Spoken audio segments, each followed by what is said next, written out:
Up next, we have Justin Counts.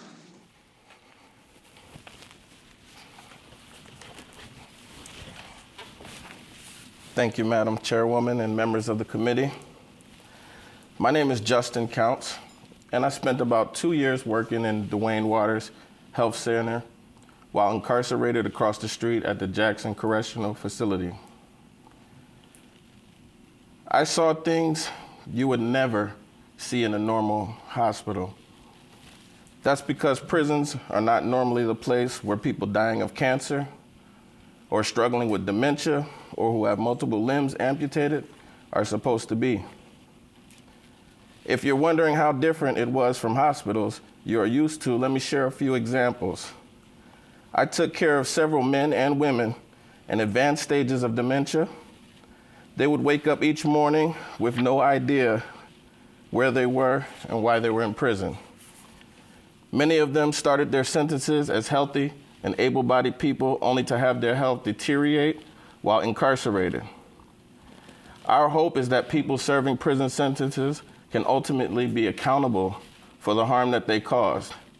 But when they're having to be reminded every single morning of why they're even there, it's like they're being resentenced over and over and over again for something that they might not even remember doing.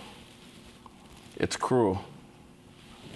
I ask you, does someone with dementia that advanced pose a danger to society?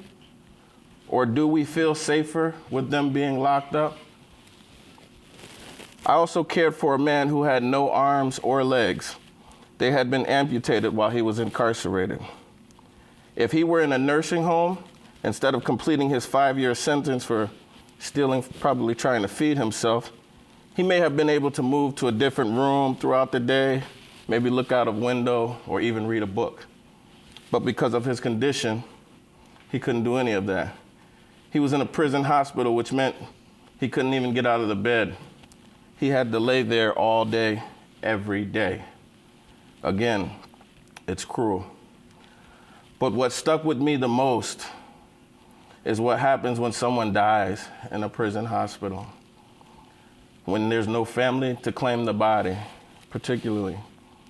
It can take a while, 2 or 3 days, for prison workers to realize that there's no if they've exhausted all resources of trying to contact someone. It can take a while for the state to take possession of the body.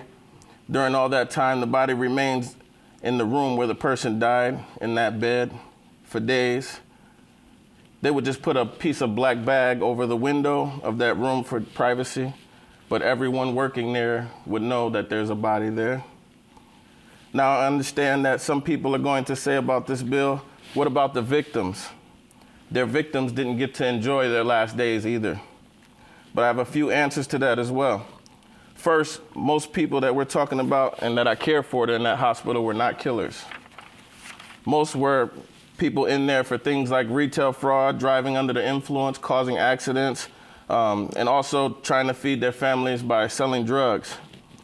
Ask yourselves this: do any of us want to be defined by the worst decision we've ever made?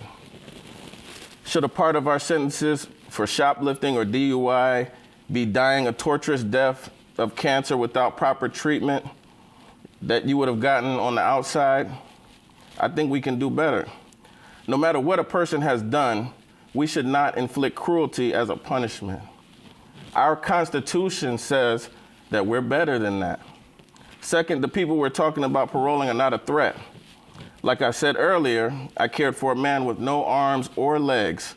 Another had lost his sight due to diabetes. If myself, was laying in that deathbed with stage 4 cancer, I would want to spend my last days with family. I would be coming to terms with my death, the eventuality of my death. I would be dealing with the pain of this diagnosis. I wouldn't have time to think about robbing anyone, not to say that I would have the ability to do that anyway. These are people who would go home to die for the most part, or people who would go home to a nursing home to get round-the-clock treatment that they need. We don't need to be afraid of these people. Let's pass this bill and make medically frail parole work the way it was always intended to. Thank you. Thank you so much for being here and sharing your very important testimony. Any questions from committee members?